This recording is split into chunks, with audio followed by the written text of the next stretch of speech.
Meski masih menaruh kekecewaan, namun Nicky bisa sedikit tersenyum karena di hari ulang tahunnya, ia mendapat banyak ucapan dari keluarga dan sahabat serta didatangi oleh ketiga anak-anaknya. Halo Kezon Vibes, balik lagi sama gue Firas di Behind Celeb. Hari ini gue bakal kasih lo 2 berita selebriti terpanas. Bulan Maret, bulan yang seharusnya jadi momen paling spesial bagi artis kondang kita, Nikita Mirzani. Alih-alih spesial menyambut bulan suci Ramadan, Nyai justru harus melewati ulang tahunnya yang ke-40 di balik dinginnya jeruji besi.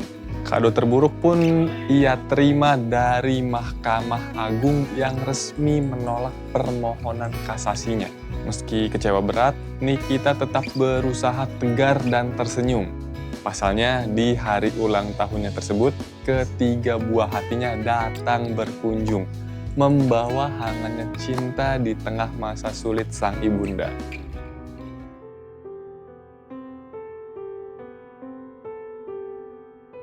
Sejatinya, bulan Maret menjadi bulan paling spesial bagi Nikita Mirzani. Sayangnya, bersamaan dengan bulan suci Ramadan dan juga hari kelahiran, wanita yang kerap disapa Niki itu harus menjalani puasa dan ulang tahunnya yang ke-40 di jeruji besi tanpa ada orang-orang terkasih di sisinya. Putusan Mahkamah Agung yang menolak kasasinya menjadi kado terburuk yang ia dapat di tahun ini. Meski masih menaruh kekecewaan, namun Nicky bisa sedikit tersenyum karena di hari ulang tahunnya, ia mendapat banyak ucapan dari keluarga dan sahabat serta didatangi oleh ketiga anak-anaknya. Ditemani sang paman, Lintang Fajar, 2 putra Nicky menjenguk sekaligus merayakan ulang tahun Nicky di penjara.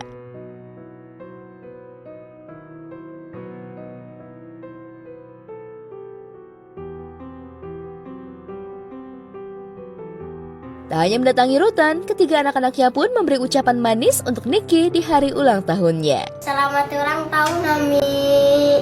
Semoga Ami cepat pulang dan cepat sembuh dari sakitnya. Selamat ulang tahun, Ami. Semoga Ami cepat pulang dan panjang umur. Happy birthday, Mimi. Turut sedih, dia bisa cepat selesai masalahnya. Wah, emang bener-bener pelipur lara ya buat Nikita. Meski mendekam di penjara, tapi tetap didatangi anak-anaknya. Nah, Kezon Vibes, kita bergeser sedikit ke kabar yang makin panas dan penuh teka-teki ini. Inara Rusli secara mengejutkan menyampaikan permohonan maaf terbuka lewat media sosialnya kepada Insanul Fahmi dan Wardatina Mawar. Nggak lagi ngotot minta ketemu langsung, Inara memilih jalur sosmed karena mengaku sulit mendapatkan akses bertemu dengan Mawar.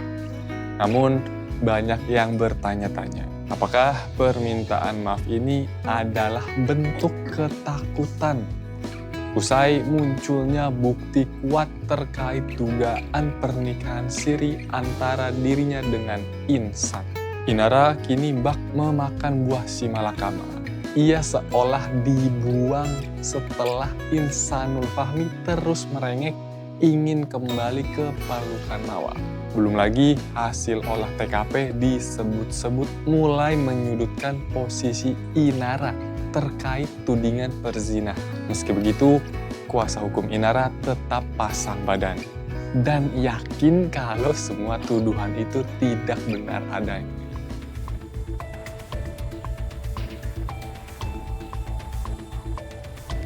Jelang Hari Raya Idul Fitri, Inara Rusli akhirnya menyampaikan permohonan maaf secara terbuka kepada Wardatina Mawar dan Insanul Fahmi.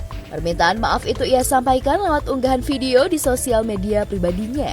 Permintaan maaf sekaligus menyesali atas apa yang diperbuat karena telah menyakiti hati wanita lain yang sejatinya ditunggu halayak akhirnya terucap dari bibirnya. Assalamualaikum warahmatullahi wabarakatuh. Dari lubuk hati yang paling dalam, aku ingin mengucapkan permohonan maaf. Aku juga ingin menyampaikan permohonan maaf kepada Insan beserta keluarga besar dan juga Mawar beserta keluarga besar. Maaf untuk semua lisan sikap yang menyakiti dan setiap perbuatan yang juga tidak berkenan di hati kalian. Dan segala kebenaran hati aku menyampaikan permohonan maaf. Maaf lahir dan batin. Seharusnya sih dari kemarin-kemarin. Dari sejak dini harusnya sudah ungkapan itu udah harus dikasih tahu. Udah diucapin gitu. Pastinya juga menyampaikan permintaan maaf juga untuk pihak-pihak yang merasa aku sakiti.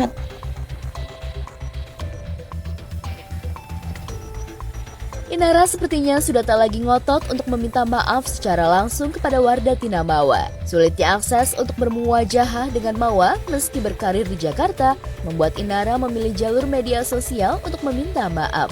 Lantas benarkah permintaan maaf itu dilakukan Inara karena takut dan memiliki bukti kuat telah menikah siri dengan Insanul Fahmi? Kalau untuk Inara sendiri sih sudah legowo ya, sudah pasrah apakan yang terjadi. Nah, kembali lagi perdamaian antara Inara dengan Mawa itu baru bisa akan terjadi perdamaian RG bila mana Mawa dengan Insanul itu sudah berdamai.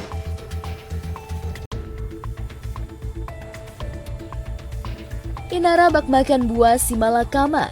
Sejak Insan merengek untuk bisa kembali ke pelukan Mawa, ibu 3 orang anak itu seperti dibuang. Belum lagi hasil olah TKP yang menyudutkan Inara jika tudingan perzinahan benar adanya. Tapi kuasa hukum Inara Hakul yakin jika semua tuduhan Mawa itu salah alamat. Kalian bilang tidak ada perzinahan. Faktanya ada ya, saya sendiri yang melihat. Kalau dilihat secara hukum, menurut saya memang tidak terjadi perzinahan. Yang sesuai dengan hukum, memang disebutkan bahwa perzinahan secara hukumnya itu masuknya penetrasi atau kalau agama Islam disebutnya dukhul ya. Malang nian nasib Inara. Kini Insan lebih fokus dengan urusan pribadinya dengan Mawa untuk rujuk dan mengesampingkan Inara sendiri. Meski menolak kembali bersatu, Insan masih yakin jika Mawa bakal membuka hati lagi untuknya. Ya, saya punya harga diri, saya punya hak. Saya punya hak untuk melepaskan semuanya dan saya tidak mau sama laki yang pengkhianat.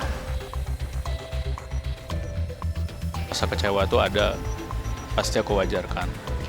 Tapi ya memang aku juga yang harus coba lebih sabar gitu kan, lebih mengerti lagi kondisinya seperti apa.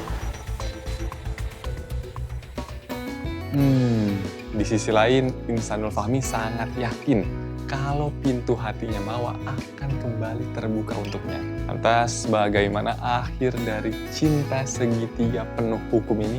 Gimana menurut kalian, Horizon Vibes? Coba komen di bawah. Kalau gitu, gue Virus pamit, pantengin terus YouTube-nya Oke Vibes buat tahu berita selebriti lainnya. Dan sampai jumpa di Behind Celeb berikutnya. Bye-bye. Cari berita selebriti dan lifestyle yang lagi viral. Di sini tempatnya. Yuk subscribe, like, dan share. Oke Zone Vibes. All the vibes you need.